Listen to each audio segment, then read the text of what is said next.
Il me dit, toi, ton but dans la vie, c'est de filmer une pierre qui fasse pleurer le monde. Ben, c'était Notre-Dame, en vérité. Et c'est l'histoire d'une pierre. We are lovers. Every day we go back to the bachelor's room. Should we tell him?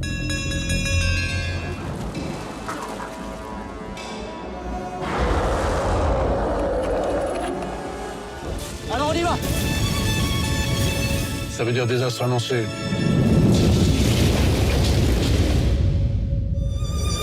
Du coup, cette exposition, c'est un peu une façon de rendre hommage à votre carrière, un peu comme une remise de prix. D'où vient l'idée de l'exposition? Alors, ça vient de Pathé, et c'est pas du tout une expo rétrospective sur mon travail.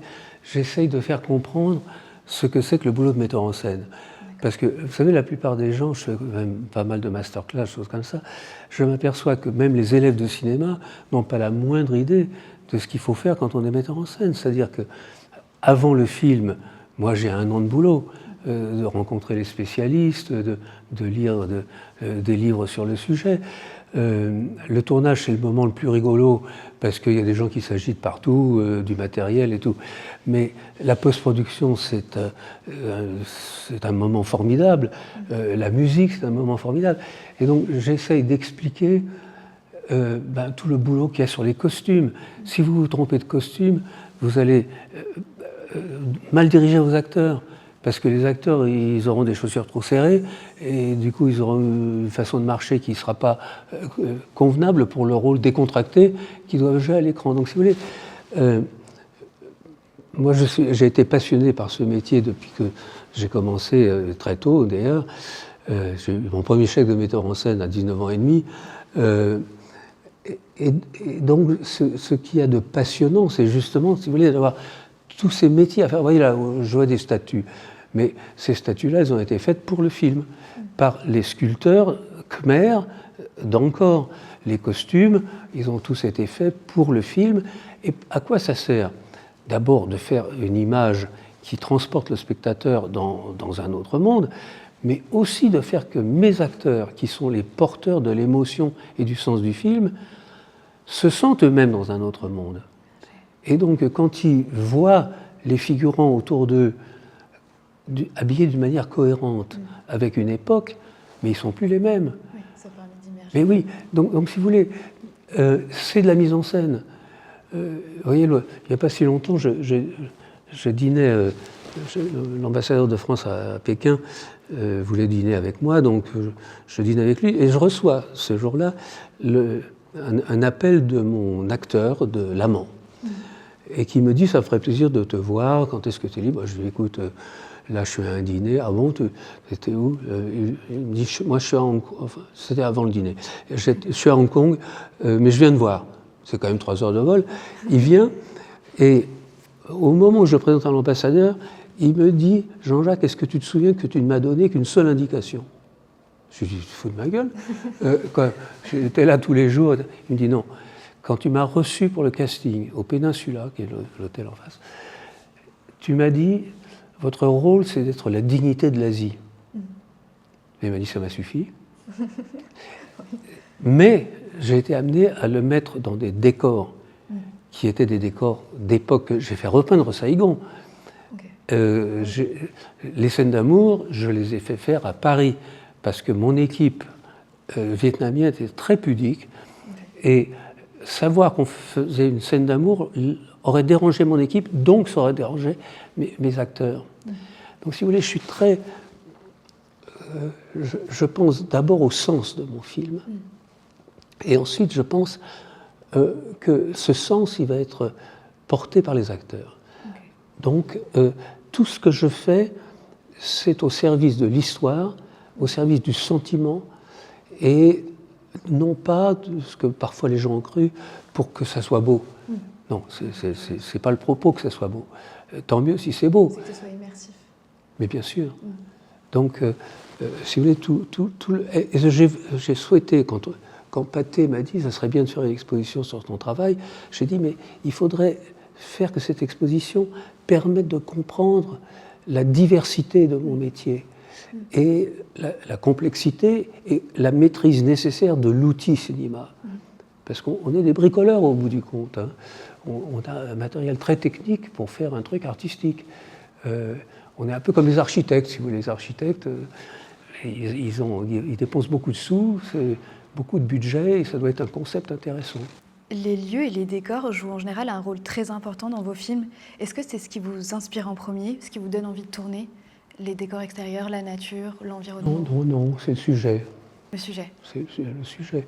C'est l'univers que ça décrit. Moi, si vous voulez, je ne veux pas faire tout le temps un film dans le même endroit. Je ne veux pas faire un film toujours sur le même thème. C'est très ennuyeux. C'est-à-dire que j'aime me mettre en danger, c'est-à-dire aborder des sujets que, au départ, je ne connais pas. Vous voyez, j'étais très attiré par l'Asie, mais j'en avais peur en même temps. Est-ce que j'allais comprendre l'Asie? J'ai commencé par l'Amman, j'ai adoré, et du coup j'ai fait 2 frères au Cambodge, et ensuite j'ai passé 4 ans en Chine, avec un énorme plaisir. Donc j'essaie au contraire de m'imposer une variété de façon à ne pas être un façonnier de mes propres... le drame de ce métier, c'est qu'on est mis dans un tiroir. Donc vous faites un beau film sur l'Afrique. Moi j'ai eu la chance d'avoir l'Oscar sur mon premier film, c'était en Afrique. On m'a proposé des films africains pendant 20 ans. Après, quand je fais Le Dent de la Rose, des films médiévaux pendant 20 ans. Les films d'animaux, je ne vous dis pas, le zèbre, le cochon, le chameau, le machin... infernal. Donc, il faut sortir de ça. Et sortir... Je pense que j'ai un métier comme les boxeurs. Je risque mon titre et je risque de défigurer parce que je reçois un mauvais coup. Donc, je suis très, très conscient de ça, qu'il faut prendre des risques. De façon, si vous voulez, être en situation de danger. Si je pense que c'est facile, que j'ai déjà fait ça 1000 fois, mais je vais le faire de la main gauche. Je vais le faire sans passion. Quand vous découvrez un sujet au fur et à mesure de l'écriture, au fur et à mesure de la recherche, des décors, des personnages, etc., vous vivez un truc nouveau. C'est comme un couple. Oui. Vous changez de partenaire. Et justement, sur le tournage de Stalingrad, vous avez installé des explosifs, des faux explosifs, mais qui risquaient quand même de rendre aveugles les figurants. Sur le tournage de L'Ours, vous avez failli mourir avec l'ours. Sur Notre-Dame qui brûle, vous avez fait effondrer 75 mètres carrés de matériaux enflammés. Donc, j'ai l'impression que si le film ne demande pas une préparation extrême, comme vous en avez l'habitude, est-ce que ça vous intéresse moins? Est-ce que c'est tout ça qui vous intéresse aussi? Tout le danger autour du film, le danger, la préparation c'est en fait ma seule inquiétude. On pose souvent la question, quelles sont les scènes qui vous font peur? Mais rien. Je suis metteur en scène depuis tellement d'années que c'est ma vie. Tous les jours, je fais du cinéma, d'une certaine manière. Là aussi, on fait du cinéma. En revanche, quand j'ai une charge comme dans Stalingrad, où j'ai quand même 1000 figurants, 1000, qui courent sur un terrain miné, on répète pendant des mois, sous la direction de chef de groupe de 10, qui va diriger un groupe. Donc j'ai 100 chefs de groupe qui font attention que les chutes vont être au bon endroit. Si vous tombez sur un endroit où il y a des explosifs, ils sont évidemment bidons, c'est du ciment et du liège pour évoquer les rochers, les pierres. Mais si vous tombez là-dessus, vous perdez les yeux.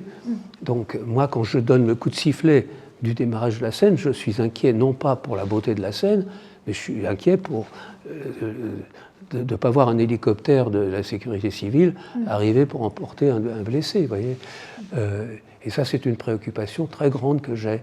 Et quand je me fais attaquer par mon copain l'ours, quand je suis sous lui et qu'il y a 800 kilos de haine à mon égard, je me dis j'ai pris un risque, je vais peut-être mourir, mais c'est de ma faute, c'est pas de sa faute à lui. C'est le risque de... je crois qu'il y a à peu près 5 de vos films qui ont été adaptés de romans. La littérature, elle occupe une place assez importante dans votre travail. Vous avez dit que vous aimez beaucoup, par exemple, la poétique d'Aristote, etc. Est-ce que c'est aussi ce qui vous pousse à vous investir autant dans la préparation des films, rendre le meilleur hommage possible au livre? Est-ce que ça part aussi de la littérature, de l'amour de la littérature? Je crois qu'une bonne adaptation doit être une bonne trahison, parce que je travaille dans un autre support. Et donc, pour rendre les mêmes sentiments, je suis obligé d'utiliser d'autres méthodes et parfois de trahir le texte afin de respecter le sens. Oui. Donc, avec Umberto Eco, c'était extrêmement facile parce qu'il me disait si tu veux faire une comédie musicale, vas-y. Mais avec Marguerite, c'était terrible parce qu'elle disait toi, tu vas faire les images, c'est mon film, et ça sera tes images. Mais qu'est-ce que tu te racontes? Ce sera mon film, c'est ton livre. Ton livre est accessible en librairie. Moi, mon film il va être visible sur les écrans. C'est deux métiers différents. Mais ce qu'il faut respecter, c'est le sens profond, c'est l'émotion profonde. Quand j'ai lu Le Nom de la Rose, je me suis dit, mais là, il y a une plongée dans le Moyen-Âge qui me passionne, plus une réflexion sur l'inaccessibilité de la connaissance que nous vivons actuellement, avec les problèmes de censure qu'il peut y avoir dans certains pays. C'est de ça qu'il s'agit. Donc mon travail, c'est de parler de ça. Et après, de tripoter, évidemment, je fais une trahison très grande en donnant un rôle tout à fait important à la fille, parce que d'abord c'est mon point de vue, qu'on ne sort pas indemne du premier amour que l'on a, en plus que Umberto termine son livre en disant que le seul souvenir qu'il ait après toutes ces années de lecture, c'est cette rencontre dans l'ombre malodorante d'une cuisine. Et je trouve ça formidable. Et donc, moi, ça me plaît de terminer par cette relation, de voir cette fille, de ne pas la perdre. Et Umberto dit, mais t'as qu'à la tuer. Moi, je l'ai tuée de manière littéraire. Mais je dis, mais je fais comment, moi? Ton livre, il demande 16 heures de lecture. Quand tu as la scène d'amour, tu vas lire la suite le surlendemain ou la semaine d'après. Mais moi, j'ai des gens qui sont prisonniers devant l'écran. Ils sont dans l'émotion d'une scène qu'ils ont vue il y a 3/4 d'heure. Et donc, si je perds le personnage de la fille, je perds le film. Et donc, si vous voulez, il ne faut pas être... Si vous voulez faire une adaptation très fidèle, vous achetez le livre et vous filmez le livre. Oui. Voilà. Mais ce n'est pas mon métier. Encore une fois, l'avantage de prendre un livre célèbre, c'est d'être assuré d'avoir une jolie fin. Okay. Parce que vous savez, un film, c'est une bonne accroche au départ et une fin, j'ai envie de dire responsable, ou en tout cas une fin qui va laisser le spectateur dans un sentiment d'avoir voyagé, oui. D'avoir vécu 2 heures ailleurs. C'est vraiment le sens profond du divertissement. Alors je me suis fait allumer par la presse française parce que je faisais du divertissement qui marchait en plus. Donc c'est un scandale de faire un film qui marche. Il faut tuer tout de suite cette personne. Il faut être un auteur, c'est-à-dire quelqu'un qui fait un échec honorable. Et donc, j'ai heureusement connu quelques échecs, mais si vous voulez, c'est ce qui m'a... Vous savez, c'était triste d'une certaine manière, parce que moi, j'adore la France, je suis français, je n'ai jamais changé de passeport. Mais j'ai été accueilli partout dans le monde, mais j'ai été chassé par la presse française. Parce que finalement, on trouvait que... d'abord, j'avais du succès. Quelle horreur! Non, attendez, il faut être subventionné pour faire des films que personne n'a envie d'aller voir. Parce que, comme le public est un aggloméré de cons, si vous vous plaisez à un grand nombre, c'est que vous êtes vous-même très con. Donc ça a été... En fait, le seul combat que j'ai eu à livrer, c'est celui-là. Le reste, je me suis battu pour faire les films de mon cœur, avec les moyens nécessaires à faire les films de mon cœur. Et justement, L'Ours, c'est aussi une adaptation. Comment ça a été? Oh non, c'est tellement loin. C'est plus loin, c'est plus loin. Oh, c'était un vieux roman qu'avait lu Gérard Brache, qui est le point de vue du chasseur. Okay. Là, j'avais... au contraire, je voulais, après La Guerre du Feu, qui était un film quasiment sans parole, où je parlais de l'universalité du sentiment humain à travers des gens qui ne le sont pas encore tout à fait dans notre stade d'évolution. Et je me suis dit, mais puisqu'on a aimé, le film a eu beaucoup de succès dans le monde, je me suis dit, mais pourquoi pas donner la parole à un animal? Enfin, la parole. Pourquoi ne pas faire que le premier rôle soit le point de vue de l'animal? Et vous voyez, même mon auteur, mon co-auteur Gérard Brache, qui est très, très doué, les premières pages qui me sort, qu'on n'avait pas fait ensemble, c'était le point de vue du chasseur. Mais non, je lui dis, c'est le point de vue de l'ourson. Tu es ourson. Raconte-moi l'histoire de l'ourson. Et comment vous avez fait, du coup, quand on regarde le film, on a vraiment l'impression de voir... on a l'impression que vous dirigez des acteurs, presque, de voir des ours jouer. Comment vous avez fait pour rendre compte de ça? Je fais comme pour les acteurs humains, je les mets dans la situation qui va les inspirer à faire ce qui est écrit sur le scénario. La situation de la grenouille que vous avez... Oui, mais si vous voulez, en fait, vous me parlez de la scène de la grenouille, je suis chez Brache, je suis à quatre pattes et je lui montre la scène de l'ourson, parce qu'on se dit, qu'est-ce qu'il fait? Il a perdu sa maman, il descend la pente. Et sur la pente, ce qu'il va rencontrer, on réfléchit un peu, une grenouille. Bon, donc je me mets à quatre pattes, je fais la grenouille, moi je suis l'ourson, il prend des notes, il rencontre la grenouille qui fait comme ça, ça l'étonne, elle saute, il se met à sauter. Alors tout ça c'est bien beau à faire quand vous êtes sur le tapis de chez Gérard Brache, mais après j'ai mon premier assistant qui dit et comment on fait la scène? Là effectivement je me dis merde, ça va pas être facile, donc je prends un dresseur de chiens, je fais faire un petit costume d'ours, un petit poodle, comment on dit en français, un caniche, et je fais exercer pendant 6 mois le caniche à être un ours. Bon, mais je me dis que ça va peut-être pas marcher, il vaut mieux prendre quand même peut-être un lilliputien. Et je prends le lilliputien qui était R2-D2 qui vivait en Angleterre, je lui fais faire un costume d'ours. Évidemment, je suis obligé de faire une grenouille en proportion, grenouille mécanique, pneumatique et tout ça. Arrive le jour du tournage, et j'avais un ourson qui était en fait une oursonne, qui était notre numéro 12. Et je dis, voyons ce qui se passe avec le vrai ours et une grenouille.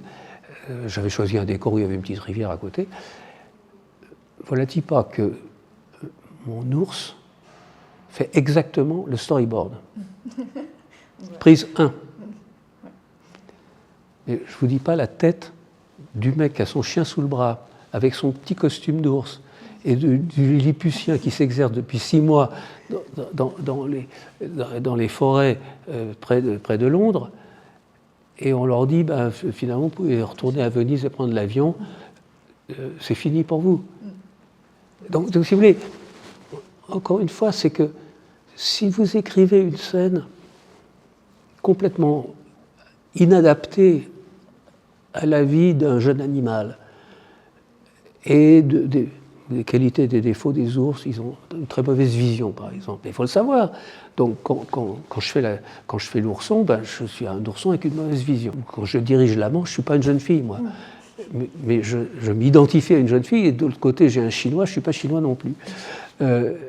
Mais je suis obligé de devenir, de penser que je suis le personnage.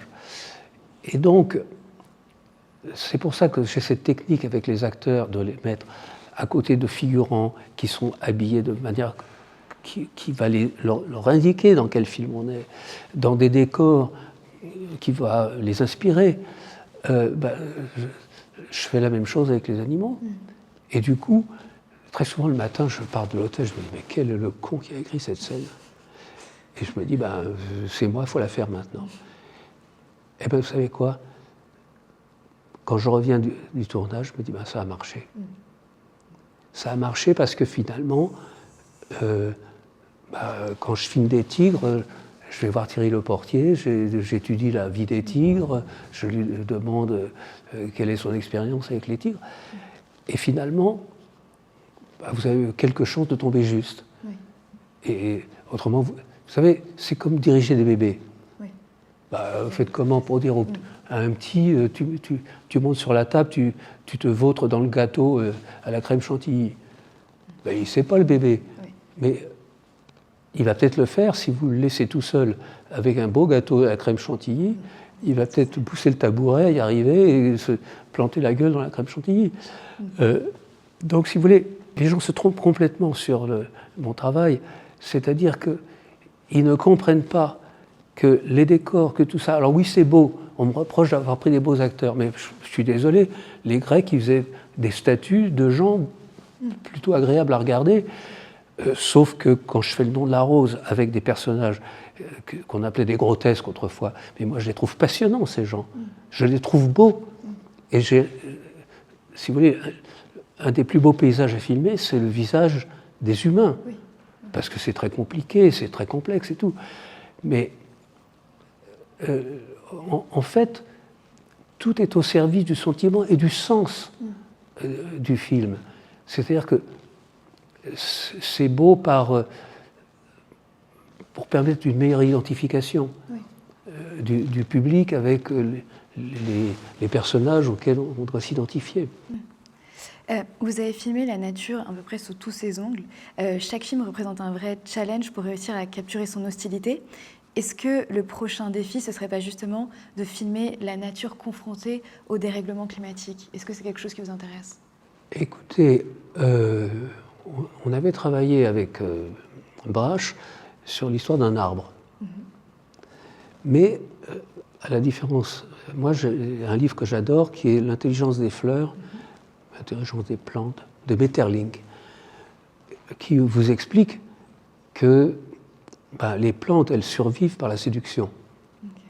Que les femmes se déguisent en fleurs et se parfument en fleurs.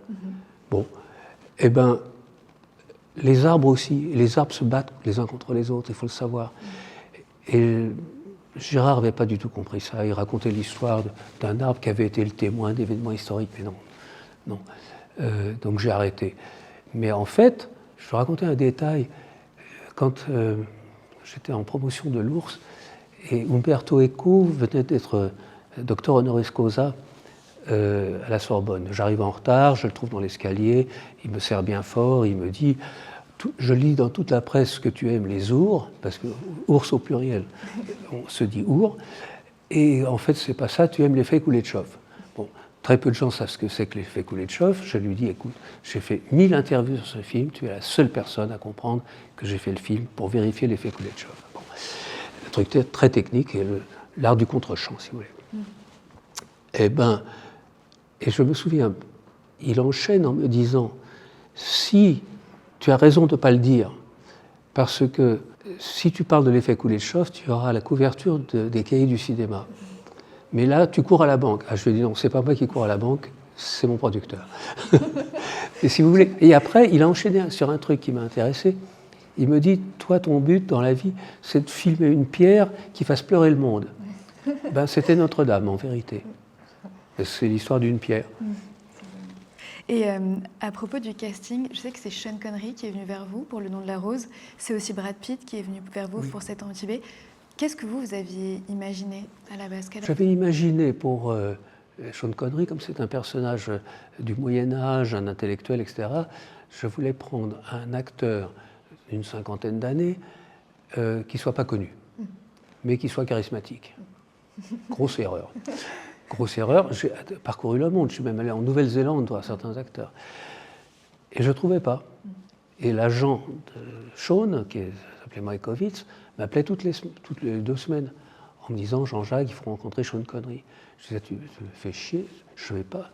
Déjà, le personnage décrit dans le bouquin, c'est le mélange de Sherlock Holmes et de cet intellectuel. Je ne vais pas rajouter la couche James Bond. Et puis voilà, puis je suis obligé d'aller en Allemagne parce que personne ne veut financer le film en France, donc je vis en Allemagne. Mon producteur arrive un jour, j'étais en train de gribouiller mon storyboard, et il me dit « Tu as un visiteur là, aujourd'hui. » Je dis « Quoi? Qui ?» Il me dit il sait à peu près quel est mon avis sur le personnage. Il me dit « C'est Sean Connery. » Je lui dis « Non, attends, tu fais chier, mais je lui ai déjà dit non 40 fois. » Et il dit là, tu lui diras non, les yeux dans les yeux. Effectivement, 20 minutes plus tard, Sean Connery frappe à ma porte. Il ouvre la porte. Oh putain, je connaissais tous ses films. Hein. Je me dis, mais qu'est-ce qu'il est beau, le mec. Mais quel charisme. quelle puissance. Il avait le scénario sous le bras, il me dit « Listen, boy ». C'est moi, boy. Il s'installe en face de moi et il commence à me lire mon scénario. Et il le lit avec la voix que j'imagine depuis 2 ans. À la page 5, je l'arrête et je cours voir mon producteur à l'étage en dessous. Je lui écoute. Il est formidable. Il sera formidable. Le problème, c'est que dans cette semaine-là, je reçois un coup de téléphone de mon agent qui me dit « J'ai une bonne nouvelle et une mauvaise nouvelle. Laquelle tu veux en premier ?» Je dis « La mauvaise. La mauvaise nouvelle, c'est qu'il ne peut plus être mon agent. » Et je dis « Quelle est la bonne nouvelle ?» Il me dit « Ton film est chez Columbia. C'est moi le président maintenant. » Donc, on se précipite à Los Angeles. Et ce mec était francophone. Il me dit dans le couloir, au fait, t'as pris qui pour le rôle principal? Je lui dis, je sens que ça ne va pas le faire. Je lui dis, Sean Connery. Il devient de la couleur du mur. Il me dit, attends, tu vas détruire ta carrière. Il me sort des sornettes sur Sean Connery, en me disant, il est extrêmement désagréable. Bon. Et je lui dis, écoute, je crois qu'il va être très bien. Il demande en anglais à mon producteur, est-ce que c'est vrai que vous avez signé Sean Connery? Oui, dit mon producteur. Cet ami appelle sa secrétaire, lui dit, viens avec le contrat et une corbeille à papier. Et il déchire le contrat devant nous. Et on n'a plus de distributeur américain. Je suis en train de construire un décor qui coûte aujourd'hui 25 millions de dollars. On se retrouve dans une merde infinie. La semaine d'après, je dîne avec Umberto Eco, son épouse et la mienne. On sort du restaurant, il me dit, au fait, t'as pris qui pour le rôle principal? Et là aussi, je me dis, putain, ça va pas le faire. Je lui dis Sean Connery. Et là, j'assiste à un drame d'enterrement sicilien. Des hurlements. Et il se tourne vers ça. Mais Renate, tu sais quoi? Il a pris Sean Connery. Quoi? Je ne peux pas y croire. Et tout ça dans la rue. Alors ma femme qui disait, mais si, Jean-Jacques l'a trouvé très bien, il pense qu'il va faire très bien. Attendez, j'ai l'auteur qui est contre maintenant, qui pense que j'ai fait un choix débile. J'ai perdu mon distributeur et je ne retrouve pas de distributeur aux États-Unis. C'est-à-dire qu'on fait le film avec quelqu'un qui est rejeté par les distributeurs. Mais quand le film était terminé, Umberto est venu, il avait appris qu'il y avait une projection de la copie standard et que je devais vérifier pour l'approuver. Du coup, j'y vais pas, j'attends qu'on m'appelle. Puis, le film commence à 8h, à 10h15, je commence à m'inquiéter parce qu'on ne m'appelle pas. À 11h, on ne m'appelle toujours pas. J'avais une bouteille de vin italien sur une étagère, j'ouvre, je commence à me servir un verre, puis un deuxième verre parce qu'il est minuit, on ne m'appelle toujours pas. Et soudain, il y a des cloches, c'est le matin, je suis sous la table. Et le téléphone sonne. C'est la secrétaire de mon producteur qui me dit « Mais Jean-Jacques, où étais-tu » J'ose pas lui dire que j'étais sous la table. Et il me dit « Umberto adore, viens vite, il s'en va, il prend l'avion, etc. » Je vais rencontrer Umberto sur le départ, il m'enlace très fort et il me dit « Ce que tu as réussi le mieux, c'est ce que je craignais le plus, Sean Connery est formidable. »